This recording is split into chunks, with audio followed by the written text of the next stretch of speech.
Indian ക്രിക്കറ്റിൽ കഴിഞ്ഞ കുറച്ചു മാസങ്ങളായി ഏറ്റവും കൂടുതൽ ചർച്ച ചെയ്യപ്പെടുന്ന പേരാണ് വൈഭവ് സൂര്യവംശി. പ്രായം വെറും 15, പക്ഷെ ബാറ്റിംഗ് കാണുമ്പോൾ വർഷങ്ങളുടെ അനുഭവമുള്ള ഒരു താരത്തെ പോലെയാണ് തോന്നുക. ഇപ്പോൾ ഈ യുവതാരത്തെക്കുറിച്ച് മുൻ ഇന്ത്യൻ താരം 2 തവണ IPL ജേതാവും ലോകകപ്പ് ജേതാവുമായ റോബിൻ ഉത്തപ്പ നടത്തിയ ഒരു പരാമർശമാണ് ക്രിക്കറ്റ് ലോകത്ത് വലിയ ചർച്ചയായിരിക്കുന്നത്.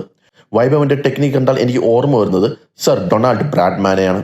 ക്രിക്കറ്റിന്റെ ചരിത്രത്തിലെ ഏറ്റവും വലിയ ബാറ്ററായി കണക്കാക്കപ്പെടുന്ന ബ്രാഡ്മാനുമായി ഒരു കൗമാര താരത്തെ താരതമ്യം ചെയ്യുക എന്നത് ചെറിയ കാര്യമല്ല. എന്നാൽ ഉത്തപ്പയുടെ അഭിപ്രായം വെറും പ്രശംസയല്ല, അതിന് പിന്നിൽ ചില സാങ്കേതിക കാരണങ്ങളുണ്ടെന്നും അദ്ദേഹം വിശദീകരിക്കുന്നു. അപ്പോൾ എന്താണ് വൈഭവിന്റെ ബാറ്റിംഗിൽ ഇത്ര പ്രത്യേകത? ആദ്യം ശ്രദ്ധിക്കേണ്ടത് അദ്ദേഹത്തിന്റെ ബാലൻസ് ആണ്. പന്ത് എത്ര വേഗത്തിൽ വന്നാലും ശരീരത്തിന്റെ നിയന്ത്രണം നഷ്ടമാകുന്നില്ല. ഷോട്ട് കളിക്കുമ്പോൾ തല സ്ഥിരമായി ഒരേ ഭാഗത്ത് നിൽക്കുന്നു. അതുകൊണ്ടാണ് അവസാന നിമിഷം വരെ പന്തിനെ നിരീക്ഷിച്ച് ശരിയായ ഷോട്ട് തിരഞ്ഞെടുക്കാൻ കഴിയുന്നത്. രണ്ടാമത്തെ കാര്യം ഫുട് വർക്ക്. വൈഭവ് ഫ്രണ്ട് ഫുട്ടിലേക്കും ബാക്ക് ഫുട്ടിലേക്കും അതിവേഗം നീങ്ങുന്നു. സ്പിന്നർമാർക്കും പേസർമാർക്കും ഒരുപോലെ മറുപടി നൽകാൻ ഈ കഴിവ് സഹായിക്കുന്നു. മൂന്നാമത്തെ കാര്യം ടൈമിംഗ്. വലിയ സിക്സറുകൾ അടിക്കുന്നതിന് ശക്തി മാത്രം പോരാ, ശരിയായ സമയത്ത് ബാറ്റ് പന്തിലെത്തണം. വൈഭവിന്റെ ബാറ്റിംഗിൽ ആ ടൈമിംഗ് വളരെ വ്യക്തമാണ്. റോബിൻ ഉത്തപ്പ പറയുന്നത് ഇതൊക്കെയാണ് ബ്രാഡ്മാന്റെ ബാറ്റിംഗിലും കണ്ടിരുന്ന പ്രധാന പ്രത്യേകതകൾ എന്നാണ്. അതുകൊണ്ടാണ് അദ്ദേഹത്തിന് ഈ താരതമ്യം മനസ്സിൽ വന്നത്. എന്നാൽ ഇവിടെ ഒരു കാര്യം പ്രത്യേകം പറയണം.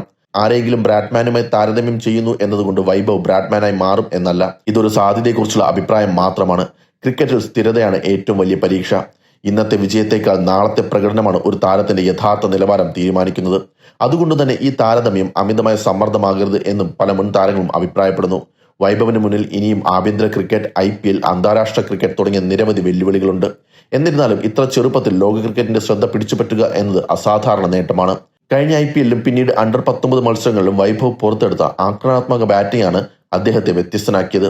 ബൗളർമാരെ ഭയക്കാതെ ആദ്യ പന്ത് മുതൽ ആക്രമിക്കുക എന്ന സമീപനമാണ് ആരാധകരെ ആവേശത്തിലാക്കുന്നത്. എന്നാൽ അദ്ദേഹത്തിന്റെ കളി വെറും ആക്രമണമല്ല, ആക്രമണത്തിനൊപ്പം മികച്ച ടെക്നിക്കും ഉണ്ടെന്നാണ് ഇപ്പോൾ മുൻ താരങ്ങൾ ചൂണ്ടിക്കാട്ടുന്നത്.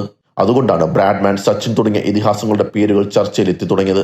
ഇപ്പോൾ ചോദ്യം ഇതാണ്: ഇന്ത്യൻ ക്രിക്കറ്റിന് മറ്റൊരു സൂപ്പർ താരത്തെ കിട്ടിയോ, അല്ലെങ്കിൽ തുടക്കത്തിലെ ആവേശം മാത്രമാണോ ഇത്? അതിന്റെ ഉത്തരം സമയം പറയും. പക്ഷേ ഒരു കാര്യം ഉറപ്പാണ്, ഇപ്പോൾ ലോക ക്രിക്കറ്റിൽ പല വിദഗ്ധരും ശ്രദ്ധിക്കുന്നത് ഒരേ ഒരു യുവതാരത്തെയാണ്. പേര് വൈഭവ് സൂര്യവംശി. അദ്ദേഹത്തിന്റെ ഓരോ ഇന്നിംഗ്സും ഇനി കൂടുതൽ പ്രതീക്ഷകളോടെയാകും ആരാധകർ കാണുക. ആ പ്രതീക്ഷകൾക്കനുസരിച്ച് അദ്ദേഹം മുന്നേറുകയാണെങ്കിൽ ഇന്ത്യൻ ക്രിക്കറ്റിന്റെ അടുത്ത വലിയ അധ്യായം ഈ യുവതാരത്തിന്റെ പേരിലാകും.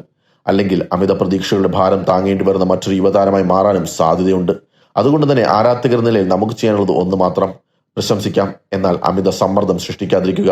കാരണം പ്രതിഭ വളരാൻ സമയവും സ്വാതന്ത്ര്യവും അത്യാവശ്യമാണ്.